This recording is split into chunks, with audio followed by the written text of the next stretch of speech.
Duas coisas me enchem a alma de crescente admiração e respeito: o céu estrelado sobre mim e a lei moral dentro de mim. Com essa frase do filósofo Immanuel Kant, começamos o último vídeo da nossa série sobre os argumentos para a existência de Deus.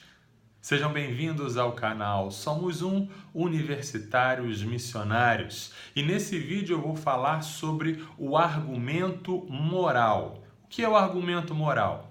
O argumento moral ele nos fala que a existência de um Deus pessoal é a única explicação coerente, a única explicação que faz sentido para explicar a existência de um código moral, de valores morais, de uma moral objetiva que está em todas as pessoas, em todas as culturas, em todas as épocas.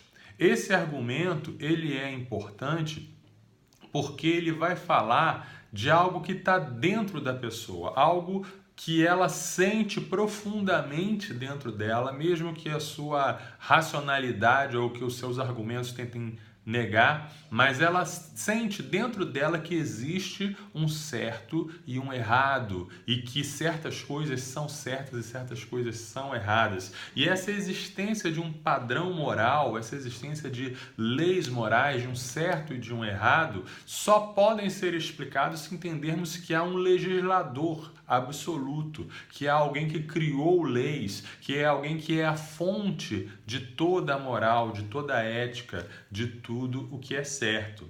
Esse argumento também é importante porque além de apontar para a inteligência de Deus e para o poder de Deus, ele aponta para o caráter de Deus. Nos outros argumentos que nós vimos, o argumento cosmológico e o argumento teleológico, eles apontam que existe um Deus que é poderoso, existe um ser que existia antes do tempo e do espaço, que criou tudo e que esse ser é inteligente, ponto.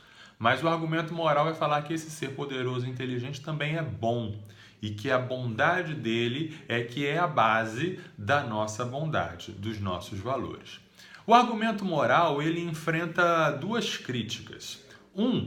Uma crítica é de que, ao contrário da natureza, que ninguém nega que ela existe, muitas pessoas negam que exista uma moral objetiva. Muitas pessoas dizem, os relativistas dizem, que a moral é uma questão de tempo, de espaço, de cultura e de preferência.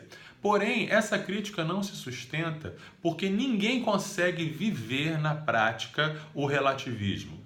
Ninguém consegue sustentar o tempo todo que tudo é relativo. Se você quer fazer isso, faça um experimento com aquela pessoa bem relativista que diz que tudo é cultural e tudo é construído.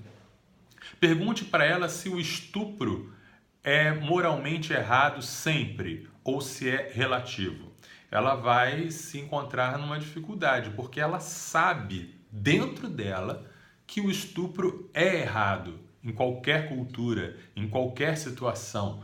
Mesmo que os povos daquela cultura, mesmo que pessoas que pratiquem isso se justifiquem dizendo que é certo, ainda assim continua sendo errado. É isso que é um padrão moral objetivo. É isso que é uma moral que está além do homem, além da construção humana, mas que está ao mesmo tempo dentro de cada um de nós. Uma outra objeção que se faz a esse argumento moral é a de que eles falam assim, peraí, então você está dizendo que só os crentes é que são bons? Só aquelas pessoas que creem em Deus, é preciso crer em Deus para ser bom?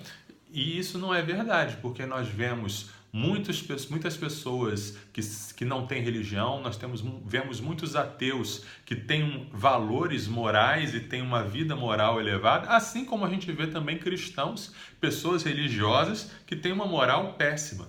Mas o argumento não está falando sobre a crença em Deus como necessária para o comportamento ético. O argumento fala que a existência de Deus é necessária para que haja algo semelhante ao certo ou errado. Porque se Deus não existe, como diz Dostoiévski, tudo é permitido. Se Deus não existe um padrão, não existe uma legislação, não existe uma moral absoluta, e aí a gente faz o que a gente quer.